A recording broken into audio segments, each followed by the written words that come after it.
तारा रा रंगे द हम केहू है कि जौवन मुँह लागल बा।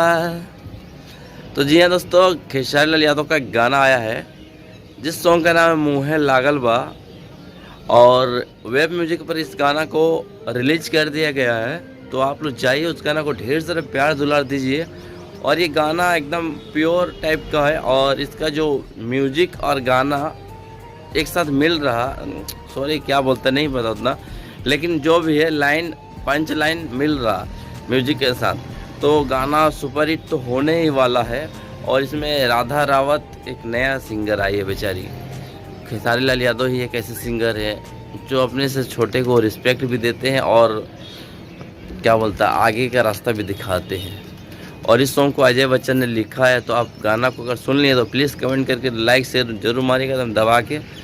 और क्या बोले, और संघर्ष का जो ट्रेलर है आप लोग पूरा देखिए, ध्यान से देखिए ताकि मज़ा आ जाए और भैया का भी थोड़ा प्रमोशन हो जाए। मिलते हैं अगले वीडियो में, तब तक ले जा दीजिए। जय हिंद, जय बिहार, जय भोजपुर।